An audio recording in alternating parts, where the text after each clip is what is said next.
That's All-Star Senator John Kennedy, and he claims that AOC, deranged Democrat, is pulling the strings in this government shutdown. Take a listen. They are demanding we put back in $6 million for media organizations for the Palestinians, $833,000 for transgender people in Nepal, $300,000 for a pride parade in Lesotho, $882,000 for social media and mentorship in Serbia, $4.2 million.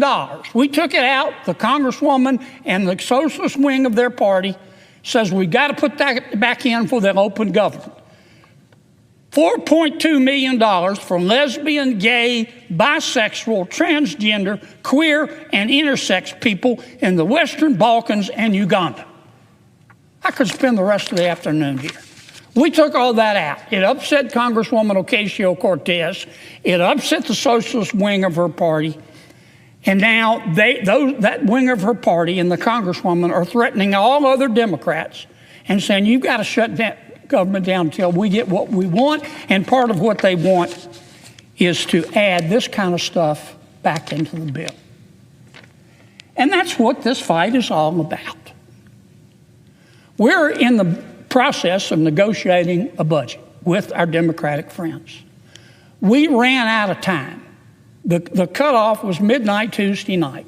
That's when the clock struck midnight and the budget ran out.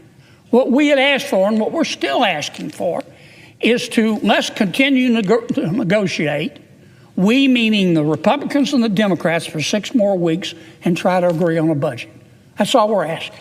We're not asking for any additional appropriations, any conditions, any stipulations. All we're asking for is what we call a clean CR. All we're asking for is just further negotiate. And Congresswoman Ocasio-Cortez, who has done a stellar job in rising to the leadership of her party as a member of the socialist wing. They're about to elect a socialist mayor of New York. I think Mr. Mamdani's going to win. They have said to our request, let's just continue the status quo for 6 more weeks. They said, we'll give you 6 more weeks if you will give us $1.5 trillion. That's what they're demanding. And that's why we're shut down. Now, let me say it again, Mr. President. I don't hate anybody. This is America. I sure don't hate the Congresswoman. She is entitled to her opinion, but I'm entitled to mine. And she can criticize my policy positions, but I'm entitled to criticize hers.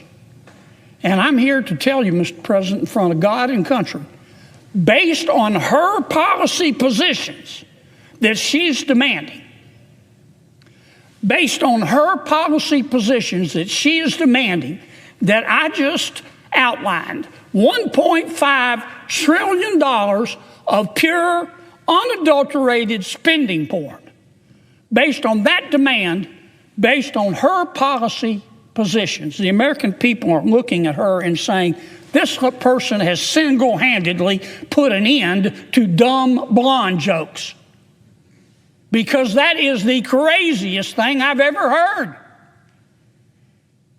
Based on her policy positions, $1.5 trillion of this kind of spending porn, the American people are looking at the Congresswoman and saying, with respect, she must be bilingual. She must speak English and stupid. And that's why we're not agreeing to it. Now, I know every one of my Democratic colleagues, and I know more than half of them know better. They know what we're asking for is reasonable. I'm just asking them to meet us halfway. We're not asking for any additional provisions. They shouldn't ask for any additional provisions. And let us just open back up and continue to negotiate for 6 weeks. Don't be scared of the Congresswoman. Don't be scared of the socialist wing of your party.